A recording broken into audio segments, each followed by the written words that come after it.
So we're going to talk about trans liberation and how it connects to animal liberation. Yeah, we're going to talk a little bit about sort of gender theory and sort of introduce folks to sort of trans terminology and things like that, and then get into the specific connections between animal liberation and trans liberation. And then we're going to talk a little bit about sort of like the diversity of the movement and folks who are both vegan and trans or genderqueer, queer. And you might notice here there's Gennaro, like who's Gennaro? So that was my grandpa's name and my uncle's name, and it's like a family name. So this is my like semi-private coming out. So yeah, I'm trans. Yay, whatever. I guess you kind of knew that already. That like most non-binary people are trans. No one's like identified as non-binary. Like they're not assigned that way. But this is just like for me, just like a little nudge in a different direction. So hopefully sometime this month I'll start HRT for testosterone, and just take it from there. Yeah. Okay. All right, so we're going to start up a little warm-up exercise. We're going to go over 5 quick questions, and sort of the idea here is to kind of get your first impression. So as soon as the question comes up, just think of the answer that pops into your head, and then we'll talk about the answer afterwards. And pretty much all of these are going to be addressed during the presentation, but it's just a quick little thing to kind of get ourselves thinking about how we view gender, especially in relation to animal rights. Mm-hmm. So, question 1. Jimmy the dog went on a walk when blank pronoun returned blank took a nap. Anyone? What would you put in the blanks? She. I've been saying she. She? Yeah. So what we'll find out in this presentation is that when talking about non-human animals, we'll refer to them with they pronouns. So, question 2. Emma was assigned male at birth, but she is a woman. Which of the following, you could choose multiple, are correct ways to describe her identity? So, 1, a transgender. 2, trans women. 3, transsexual. 4, transvestite. 5, trans female. 6, transgendered. Anyone volunteer? This is touchy though, because it's not wrong. Okay, can I do not transvestite? That's definitely not. Yeah. I don't know which one. Not trans female. Mm-hmm. My best guess would be trans woman, but I feel like I have heard that just woman is more appropriate. Yeah, yeah. Yeah, we can go ahead. So the answer is none of the above. So trans woman is really close, and like if you're just speaking it, yeah, trans woman. But yeah, you're right. Like Emma's a woman. We would just refer to her that way. Yeah, it's more about sort of the third gendering of someone by saying trans woman, like one word. It's kind of like taking away that it's like a modifier, trans woman, as opposed to trans women. This seems like you're saying you're something that's different than either woman or whatever it is. So this is the correct way. It's just trans or cis woman, just a modifying woman. So question 3, all self-identified women and non-binary people are welcome in this space. Is there anything wrong with this statement? This one's solid. Yeah, this is the part. Doesn't welcome men. Yeah, that's actually what I was talking about. Yeah. That's Emma in the comments, but like, I know you don't like this, but let's just move on. Yeah, that's. So the idea here is Excuse me? self-identified is sort of a meaningless phrase in this context because it's code to say that trans women are welcome and so like they're allowed to come, as opposed to saying that just all women are welcome to come. So because trans women and cis women are all just women, so you don't have to make that distinction of self-identified. Mm-hmm. Yeah. Okay, so what is wrong about this statement? Talk show host Wendy Williams' statement about Chaz Bono. You can take away female or male parts or whatever. It's like Chaz Bono. You know, Chaz is a man now, but I bet she still fights like a girl like the rest of us. She's not as strong as a man who was born a man.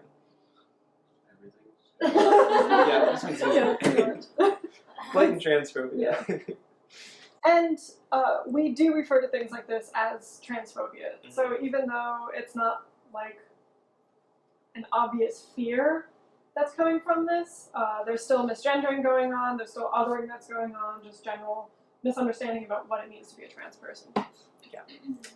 And Okay.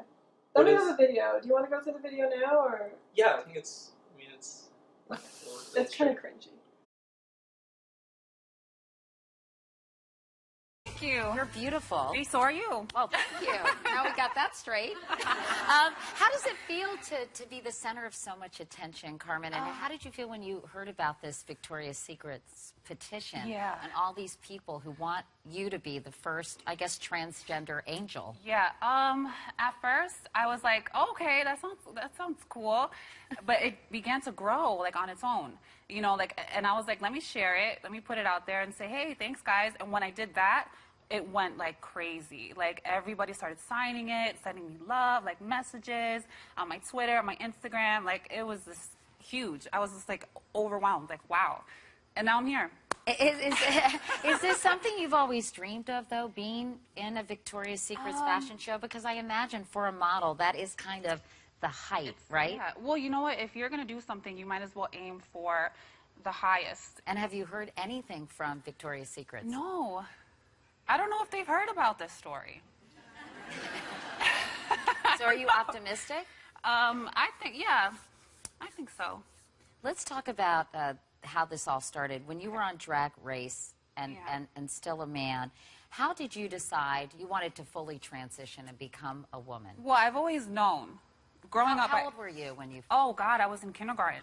Really? Yeah, and I was in kindergarten, and I was like, you know, I would see all the boys, and I would see, you know, like, wow, they're so cute, I want to kiss them. I was in Catholic school.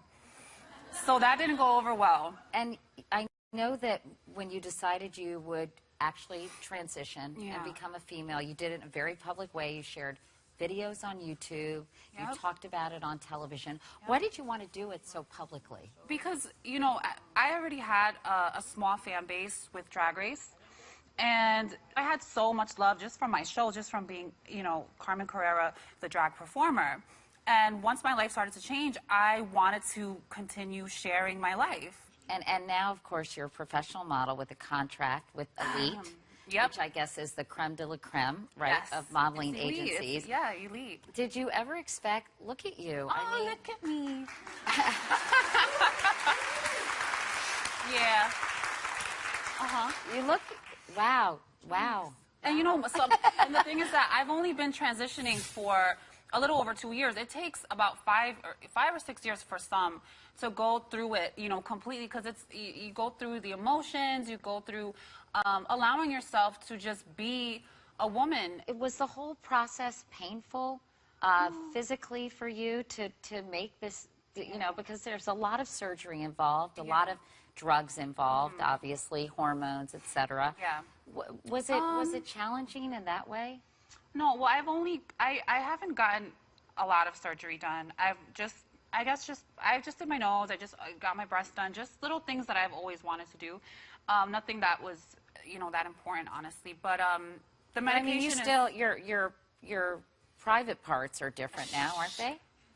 I don't want to talk about it because it's really personal, and I don't know. I'd rather talk about my modeling stuff. I'd rather talk about being in W and being, you know, maybe in Italian Vogue and doing fun stuff and showing people that after the transition, there's still life to live. There's still, you know, I still have my career goals. I still have my family goals. I want to have kids. I want to have more kids, you know, like I want to focus on that rather than what's down here, because that's been spoken about so many times, you know, like in other interviews with other trans people, they always focus on either the transition or the genitalia. And I feel like trans people, there are more to trans people than just that. Yeah, I think probably because it's still a mystery to a lot of people, and I think maybe that's where it comes from. I hope you don't think it's sort of prurient interest, but yeah, it's that. But you know what it is? At least I can say that people are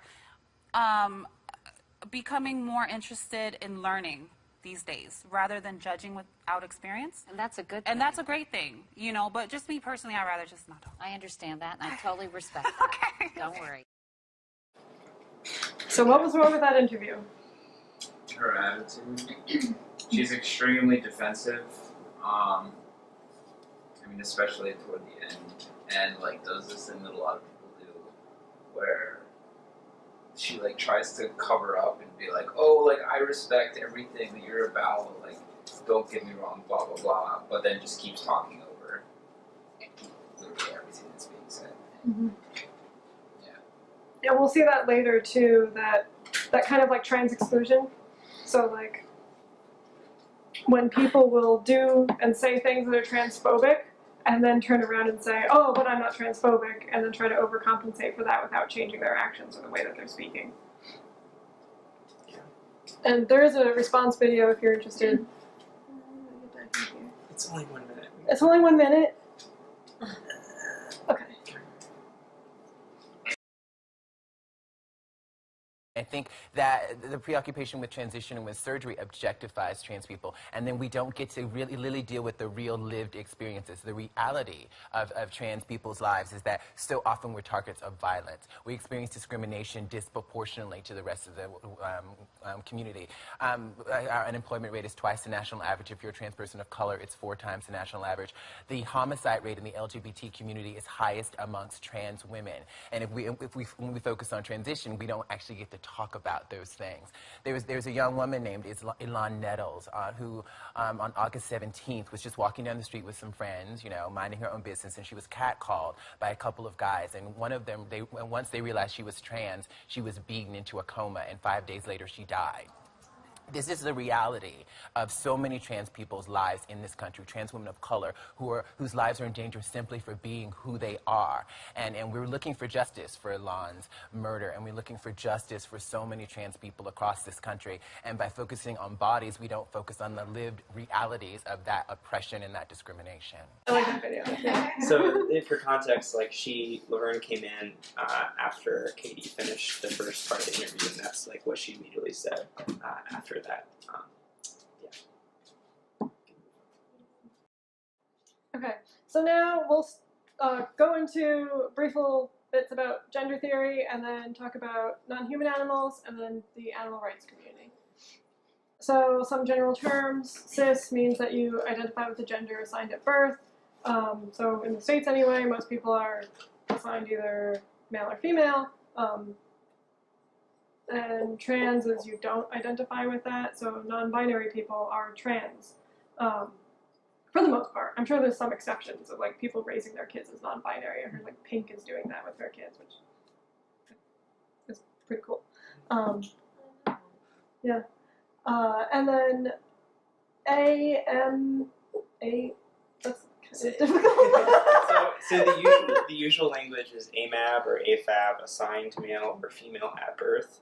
Usually just, based on genitalia that you're born with. Some folks like to add the coercively to describe that it was a coercion, it wasn't just a simple matter-of-fact description. And I guess I can keep going. So NB as a stand-in for non-binary, not using the NB abbreviation because that also stands for non-black in terms of POC, people of color.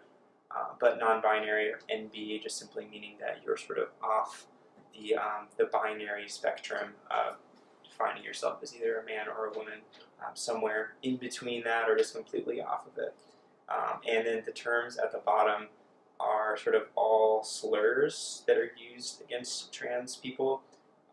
The most kind of heavy one is tranny. Folks should just... For trans women. For trans women. But folks should just generally not say that. As soon as the T slur, then it's just a big, it's a big one. But there are trans people who like to reclaim those words. Mm-hmm. And, yeah. We've seen that with like the word queer and the word gay in like the LGBT community. Mm-hmm. It's dying? Okay. Oh, okay. Yeah. I'll just keep going. It's okay if we have a break. So there's this meme that's been going around, the gender unicorn, which I think really summarizes gender pretty well. There's some other variations out there, but the gender unicorn is my favorite because you can kind of like pick where you are at each kind of thing. So I guess this is kind of revealing, but my gender identity is more of a man, 0 of a woman, and maybe a little bit in the middle. My gender expression kind of like more in the middle with things, but mostly masculine. And I love everyone. Yeah, and I like that this breaks up like who you can be physically attracted to and who you can be like emotionally and romantically attracted to, and that kind of like brings up like non-traditional relationship structures too. And here then, Emma's. You can read it. Emma's a girl. Yeah, I think one quick point again. I think a lot of trans people when they come out, it's kind of conflated with, again, like harping on Jen's point here, it's almost conflated with like you're changing, or you want to be seen as straight almost, like you want to transition so that you, in my case, so you can date men. It's like, no, actually I'm mostly attracted to women. In Jen's case, it's kind of the opposite end of the spectrum. This is just important note. But yeah, Okay, so a few key terms.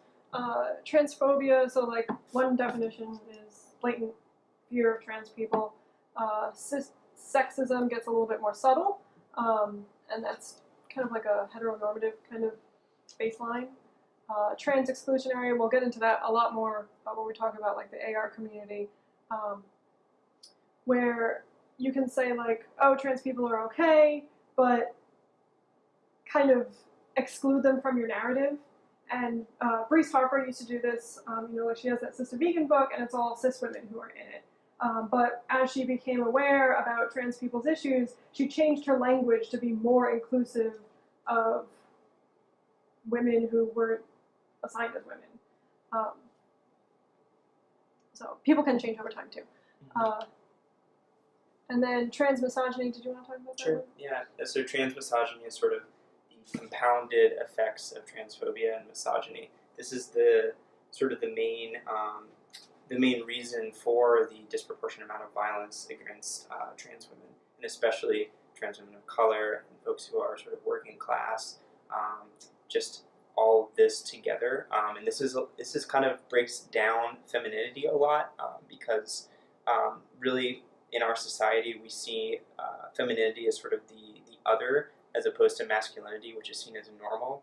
So when folks who are assigned male decide that they want to be women, sort of masculine, and masculine folks and men sort of see that as a challenge sort of to their own masculinity, and that becomes kind of one of the main kind of impetuses for the violence, is that sort of that fear, that backlash against the thought that a man could want to become a woman, essentially, using that language. I have a quick question. Yep.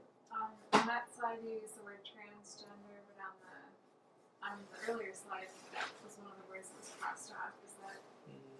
Oh, it was. I think it was transgendered. Yeah, a transgender, using it as a noun, or transgendered, which it's not a verb. Yeah. So it can be used as an adjective. It is an adjective. You would say a transgender person or a trans person. Right. Okay. Yeah, language for this kind of stuff is really confusing, and I'm still like learning things. Okay, so now let's talk about gender of non-human animals. How does gender relate to this? So the best pronoun option for all non-human animals would be they, them, theirs. Non-human animals don't have genders. Like, yes, they do have like social structures, but like Joey's never going to say like, oh, these are my preferred pronouns. So like the gold standard would be to use they, them, theirs, but we tend to use he, him, his, and she, her, hers, and we actually have some comics at the end which kind of show like how that's kind of like enforcing that your genitals equals what pronouns you get. And it's not to be used for any animal. The Berkeley Animal Rights Center actually has that as one of their like community guidelines, that you're not supposed to use it for any animal. However, trans people can reclaim these pronouns for themselves, and there are trans people who say that it's okay to refer to themselves as it. So they'll either refer to themselves that way, or in trans spaces, like safe spaces. So same way with like all those other slurs, this is another thing that can be reclaimed.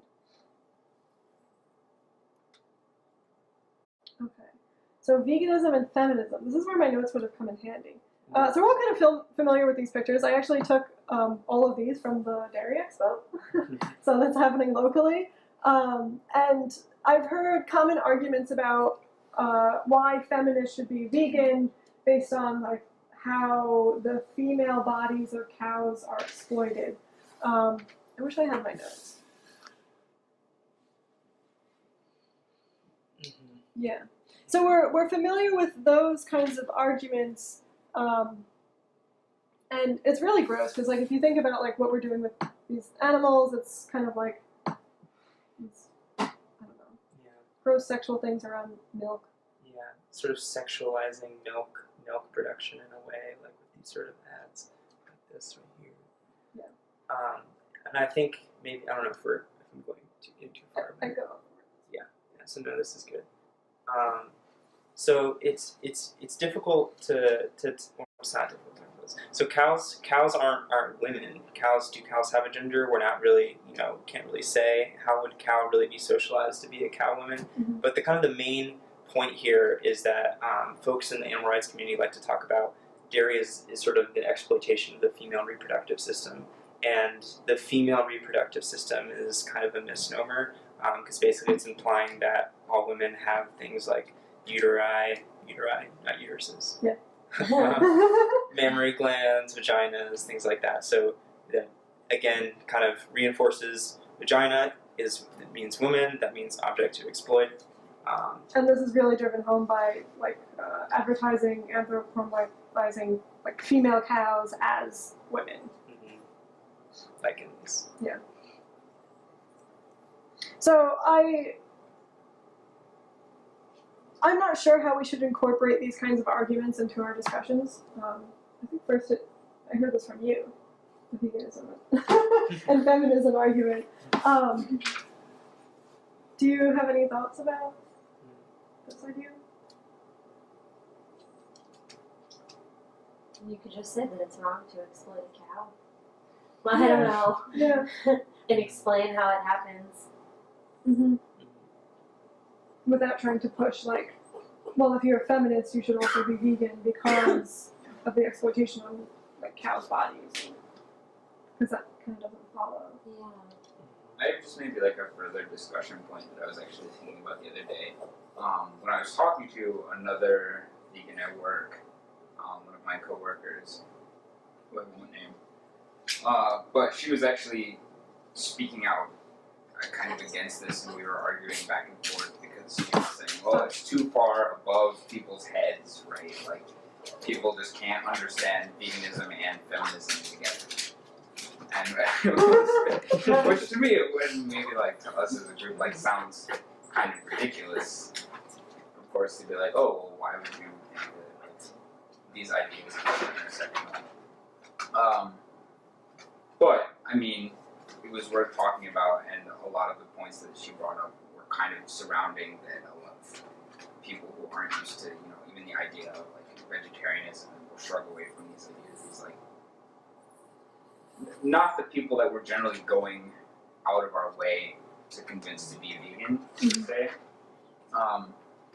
but that this is just like, her argument was that this was just pushing us further on the radical spectrum. Oh. So I was wondering if, I don't know, had any thoughts about that. I think there's a time and place for these kinds of arguments. Right. I think it depends on how, like, why someone would change, because there definitely are people who are interested in, like, these social movement kinds of things, and I can see why veganism would be reasonable with that line of thought, but I think more so with what we'll show later, not with the because it's cows' vaginas that are exploited argument. Right. Yeah, I think it's just that we're not trying to go find a person on the street during the ADQ and be like, all right, you need to be a vegan, you need to be a feminist, you need to do this, all this, and depression, all forms, we're focusing on something pretty narrow at that point. And I think, where we have these sort of conversations is places like here, where we can have these conversations and talk about how we really do want to sort of push for ending oppression in all its forms and not necessarily just veganism. Mm-hmm. I wonder what people think about talking about like a mother cow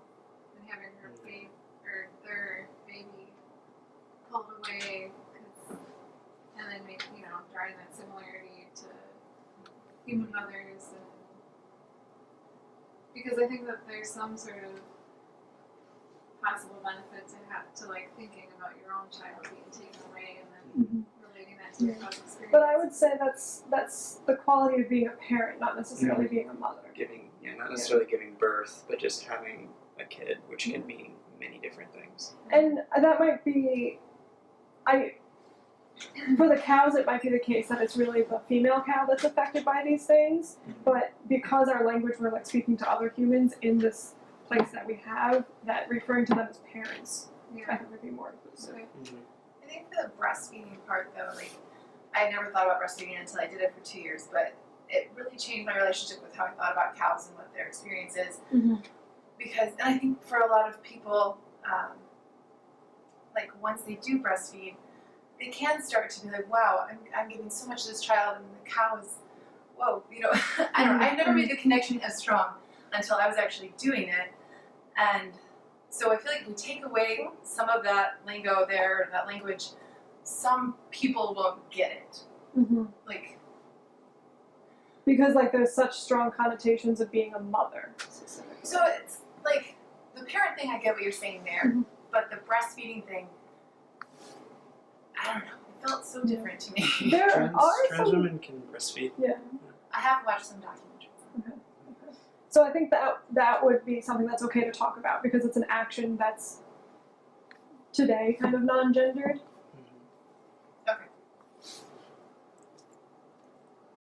Okay. So then I want to talk about a book that I haven't read, The Sexual Politics of Meat. Apparently it's like a popular book. You haven't read it though, right? No, I want to read it and I'm going to borrow it from someone. Okay. So I looked into this and I dug up a lot of dirt about Carol J. Adams, and she has said some very trans-exclusive things, and in this book, which she argues for like a connection between feminism and veganism, there's no mention of trans women, there's no mention of trans men. It's a very binary look at humans. So it argues for a link between oppression of women and non-human animals, not systems of patriarchy that are causing oppression on other people. So essentially, I think it reinforces the gender binary. And if you've been in, there was a group chat with a few of you in here where I sent like a list of like 7 links, and in these slides I have those 7 links. So if you're interested in like arguments against Carol Adams, I have quite a collection. In particular, I just got a question. Yeah. So in that context, just saying women is trans exclusionary. Is that right? She was trying to make the argument the same way about the cows. That like, how did you were about to say Because something? women could be cis or trans. That's what I thought. She doesn't acknowledge that though. Okay. So Because she says like she's connecting women with having a vagina, having uterus, being able to give birth. It's not like a experience of being a woman. It's the organs of a female. Yeah. Okay, so this is Carol J. Adams. That's the pictures. So Mira Solo Ross is a trans woman, and in a very long piece, she accused Adams of being a TERF, which is a trans exclusionist radical feminist, and SWERF, which is a sex worker exclusionist radical feminist. And Ross is actually a trans woman and a sex worker. So Ross went to one of Adams' talks, and she thought it was quite laughable, the connection she was trying to make between animals' bodies and the oppression of cis women. And she confronted her afterwards, after the talk, and she said, well, this is my experience as a trans woman, as a sex worker. And Carol Adams was not really receptive to that. And Ross has like a long account about that too. But yeah, so that's the transphobic reaction that Adams has. Carol Adams kind of relies on this anti-porn, anti-sex work framework of feminism, and kind of saying that any images of a female body is harmful for the oppression of women. But that doesn't really take into account women who are, I don't know, I guess, how should I phrase this?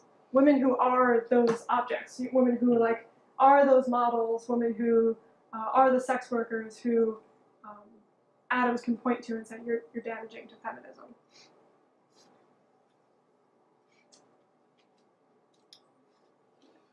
So, and then Collectively Free, which is a group of non-binary activists in New York. They're vegan activists, and they have some things to say about her too. Yeah. Kind of saying like it's the patriarchy's oppression on all of us, not necessarily like oppression of women specifically. I could even, just touching on this historical note here, I guess. So second wave 1970s feminism, which is particularly exclusionary of trans women. So the general idea, this is kind of where the sort of TERF ideology comes from, was the thought that, and this is again why it's really harmful to sort of conflate sexuality with gender identity. Amongst feminists, they assumed that trans women essentially transitioned to sort of infiltrate spaces with women to be with the women, and that's why they were identifying as lesbians, because they just wanted to be with more women, and that's the only reason why they transitioned. And so that was kind of the dominant narrative for why folks who identified as feminists said that they would exclude trans women from things like conferences. And there's the sort of, I forgot the name of it. It was the one that was, Camp Trans was formed in opposition to it. I think it was Michigan Women's Festival or something like that, and it was women with a Y, and they initially decided to say, okay, it's for women, but then later on it was sort of revealed that the organizers were excluding trans women when one person was revealed to be a trans woman, and they said, well, we will not accept like any penis havers in this space or something. And then sort of this Camp Trans was formed in opposition to that, sort of a festival run by and for trans people. But that's kind of the whole idea from the 70s, where folks are still kind of in this mindset of trans women are not women. Johnny. Okay, so I found this meme. I didn't make this. Where Carol Adams says, "I'm not transphobic. I just think trans people shouldn't exist." That's like the trans exclusionary idea. And I think that we should educate ourselves about what her arguments are, because she's so well known in the vegan community. Okay, so some alternatives to Carol J. Adams. I mentioned Breeze Harper, and there's also Paxahimsa Gethin, Anna Hurwitz, Christopher Sebastian McJudders, and I know Paxahimsa and Anna Hurwitz have written for DXE. They have some articles up there. They've been involved with DXE type things. Christopher Sebastian has a lot of really great talks just on YouTube that he's given around that are kind of about queering animal liberation, and it's really, really interesting to watch if you get a chance. But I guess another just quick note. I guess we've sort of gone over most of this a little bit, but we have to sort of be in our narratives in our everyday the way that we. What's that? You can finish before I ask my question. Okay. We have to sort of shy away from things like talking about monthly menstruation and like a cycle being inherent to the female woman experience. Talking about how jealous, like cis women saying, I've heard this happening. Thankfully, this has not really happened to me, but like being like jealous that you don't have to experience menstruation and you don't have to have a period. You must be so lucky you don't have to go through that. Yeah, stuff like that. This is very trans exclusionary and stuff that we have to keep in mind in sort of our day-to-day language. Question. So, like gender and sex are different. What's wrong with saying like female reproductive system and like male reproductive system, if those are like biological constructs, or are they not like in the framework that you're referencing not biological cows. So this is also a good point to bring up. So a lot of folks have kind of come to the idea that gender is a construct. It's socially constructed and it's not real, because it is sort of a series of descriptive things about someone's, maybe how they express themselves, the clothes that they wear, but it really isn't a catch-all for everything. Some women dress in a very masculine fashion and vice versa and things like that. But how do you refer to someone's sex? So sex, what do you mean, how do you refer? So like if you were to talk about the female reproductive system of cows, would it be okay to refer to them that way? This bullet point says no. It says No. it's So exclusionary. the as my understanding, the most correct way to talk about that would be say something like people who have uteruses or cows who have uteruses or uri, whatever it is. Okay. So I mean, we just say what you mean. You don't have to reduce it to a word like female. And the point I wanted to get to is that sex is also equally socially constructed in the same way. Because really what you can boil it down to, it's simply chromosomes, secondary sex characteristics, what else am I forgetting? Mostly those things. Oh no, and genitalia, and one other thing I'm forgetting. But all of those can be changed except chromosomes. And chromosomes actually vary a lot. Yeah. It's not necessarily binary. Yeah, and then there's also the existence of intersex people who are born with, say 1 in 1,000, 1 in 10,000 or something, who have some variability in terms of having 2 X chromosomes and a Y chromosome, or 2 Y chromosomes, or just some sort of mutation in them. Mm-hmm. And folks don't really know, like, you kind of assume you see someone on the street and think, like, if you gender them, like, oh, this person is a woman, they have 2 X chromosomes. Like, no one gets their chromosomes tested. And apparently, I haven't read into it, but if folks who've gotten their chromosomes tested have found that they vary a lot more than they would suspect. So I guess I'm asking more in like the frame of using the kinds of arguments that I have used for speaking about dairy as an example, and maybe I could be more careful with my word choice and using words like, well, not using woman to describe a cow. But I don't see what's wrong with using female as it pertains to, because cows are always they're giving birth. That's sort of what they're used for in the industry. So they do have female reproductive systems, at least how we describe female. I guess I'm just not understanding. I think so. I think I to tack onto this because this is something I had a question about, and I feel like you're kind of hinting at the exact same thing. There's no real, or to my knowledge, and perhaps we can elaborate on this, but there seems to be some efficiency loss in the language thus far, right? Where like female reproductive system is stereotypically kind of to be this way of making a collection of things that we would think of as stereotypical. And it works almost all the time. Right. And that's why it is perhaps helpful to these things when we're talking about in the dairy industry, female reproductive system is just like a very solid words that animal rights activists will use all the time. Expanding that to what we should use would then require talking about cows that have, we're talking not just about this like grouping of organs, but now it's like cows that have uri vaginas. Cows that can give birth. Cows that can give, right, exactly. So I think that's like, I would be interested in hearing more about what people have suggested for making this language more. And it's really up for debate. Like, honestly, I think that female reproductive system is sufficient for describing those things, especially if we're talking about cows, and most female cows would have that. I don't think that the word female is right now like mainstream for like equivalents of woman necessarily. Right. So also, I had a thought. Wow, I just lost it. Come back to it. Okay.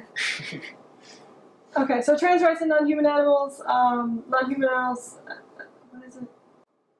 Oh, yeah. I wanted to like tie into. We were talking about like liberation. That's like our whole presentation. But like, what about their rights? So right now, non-human animals don't have any rights, really. There's very minimal welfare standards. I don't even know if the USDA has anything. They absolutely don't have any personhood. They're considered property status, and as far as the U.S. legal system goes, they're property. We have issues with trans rights to health care.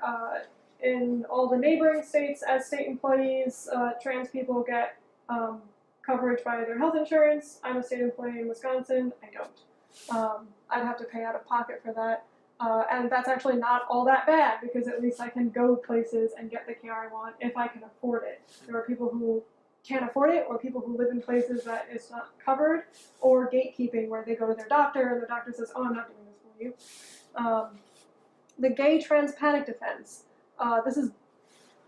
This is probably the most fucked up thing in terms of trans rights.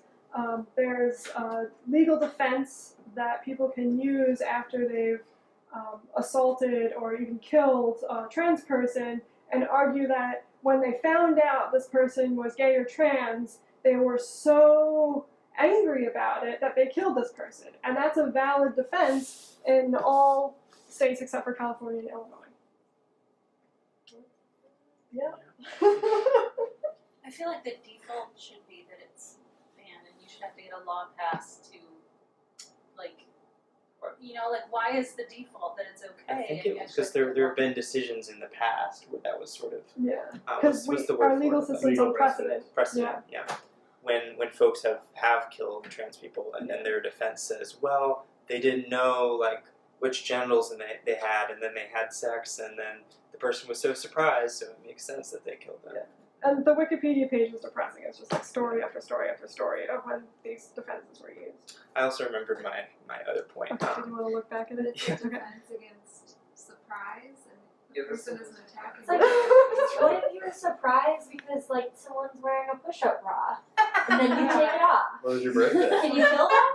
Yeah, someone throws you a surprise party, and then you just Kill everybody. everybody. I stepped on a Lego at work, so I blew up the building.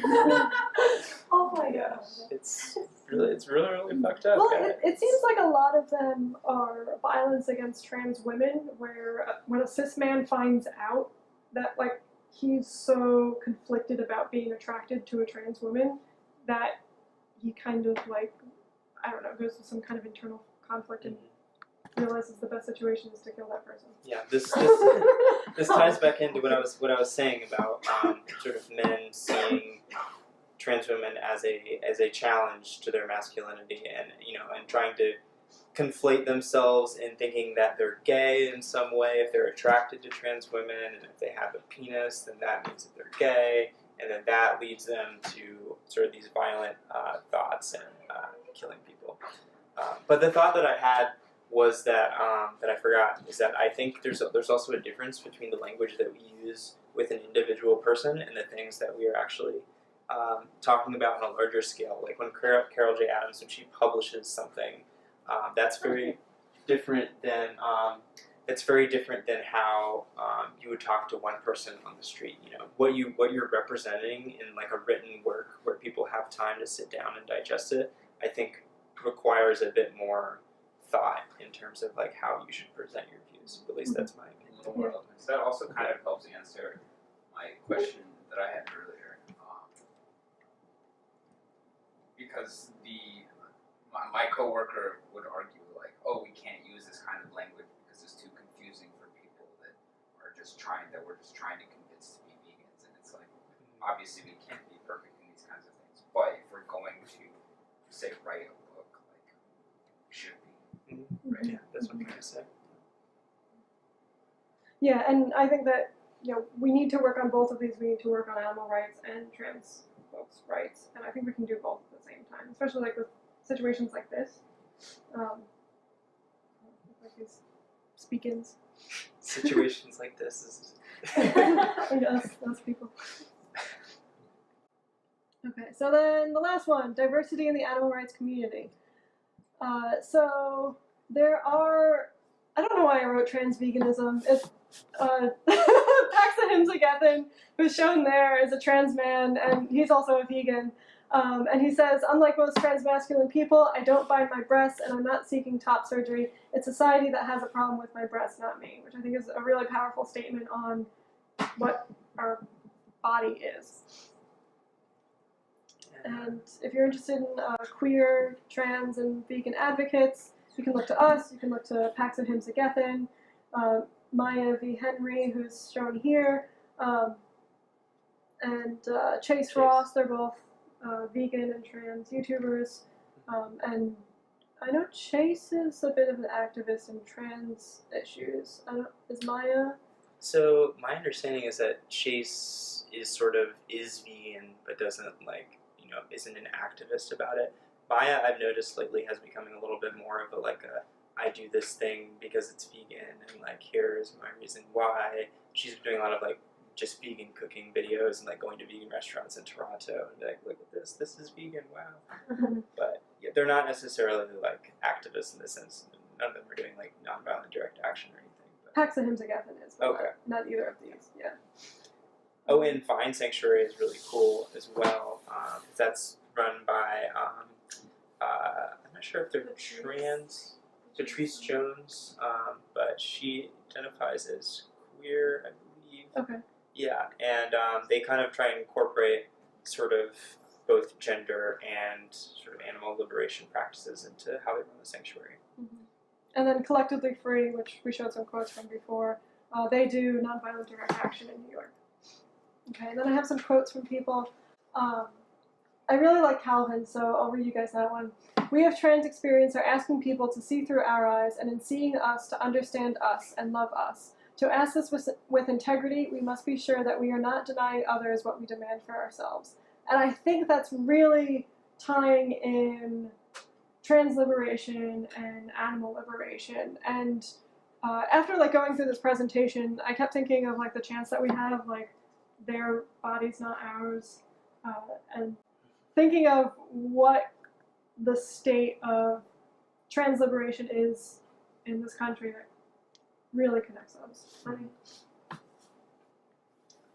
Yeah. I don't have anything to add to these because you put all these on. Okay, yeah, there's some quotes. Okay, and then lastly, how to be an ally and encourage trans inclusion in AR. So the biggest thing I've heard, whitewashing in full. And there was one meeting where we were talking about how full was basically all white, and Ronak was sitting right next to me. So that discredits contributions of the people of color that we do have in full, and who we have in the animal rights community. We need to acknowledge that. So saying there aren't enough or there aren't any whatever type of people in the animal rights community discredits the contributions that those people have given. And trans visibility is a word that we throw around a lot, and saying I guess in full it's not the case, but if you were to go to another community and say, oh, we don't have enough queer or trans people, we need to include that diversity in our community. If you have one or two queer or trans people in that community, they might say, oh, well, what about me? Am I not enough here? And I think that listening to those who are most affected is always the best way to go. So when we're talking about Black Lives Matter movement, that's not something that I'm going to decide is the best course of action for someone. I'm going to listen to people of color, I'm going to listen to Black people. What do you want to happen? In animal rights, we don't have that. We can't ask chickens and cows what is the best thing for you? We can kind of assume that they don't want to be tortured the way that they are, but we don't have that direct line of communication the way that we do with humans who are in need of rights and liberation. Yeah. I think the only thing I would add is, there is this idea is fairly flawed in itself, but the idea of a hierarchy of oppression, in that, animals are, if we had that and we agreed that it existed, then animals are, non-human animals are absolutely at the bottom of the rung, so to speak, because they can't even speak for themselves. Mm-hmm. And trans people kind of understand what it's like to be metaphorically very low on a rung, because of things like this trans panic defense. Trans people are constantly getting murdered. They're Or even like access to healthcare. access to healthcare. And It's like even it's not just about the hormones and surgeries. It's just like I've been reading stories and listening to podcasts and like listening to people's stories about going to doctors. And so many times a trans person will go to the doctor and they'll complain of like anything, like flu-like symptoms or whatever, and the doctor will be like, "Well, maybe it's because you're on hormones." yeah, it's just even being treated as like an individual, as a person, is like hard for trans people. Like to get, and again, that's the cis sexist views from society, and assuming that cis means normal, and then this is the default, and that everyone should be this way. So trans is therefore seen as sort of abhorrent or even monstrous, or just so far out of our field of view that it's not something that we can consider natural or real. Okay, so now we just have comments for you guys. Yeah, so this is a cool one about, just femininity. So this is Kylie Summerway is really cool. She's a trans woman, an Asian trans woman who writes comics about being a trans woman. Jeff can see it. Oh, yeah, so she says, I hate makeup. It perpetuates the unrealistic beauty standards our society has set for women. Also me, I love makeup. It's fun to do, and it makes me feel powerful. Don't tell me to stop wearing makeup. Oh, this one's kind of small. I like this one, though. Yeah. It's a girl and a guy petting a dog, and the girl says, "Oh, your friend's puppy is so cute." And the guy looks at the dog's genitals and says, "Yeah, she is." And the girl's thinking, "Funny how you check the dog's private part to decide whether to call them he or she when you're about to have sex with a person who has a penis, whom you call she." Not that I'm being all Tumblr triggered and saying that there are transgender dogs, because I don't really know if gender is really a construct for dogs. I feel like if I was a dog, I'd be more upset about the stupid name that's assigned to me, a name like Jennifer. It's perfectly fine as a human name, but on a dog, it sounds so weird. Like, Jennifer, stop pooping on the carpet. Bad Jennifer. Jennifer, stop licking your own asshole. Oh, and then there's just like, she's like, "Hi." He's like, "What? Nothing. Can I go see your room?" Yes. Oh, were those her thoughts? Yeah, these are her thoughts, just in that one.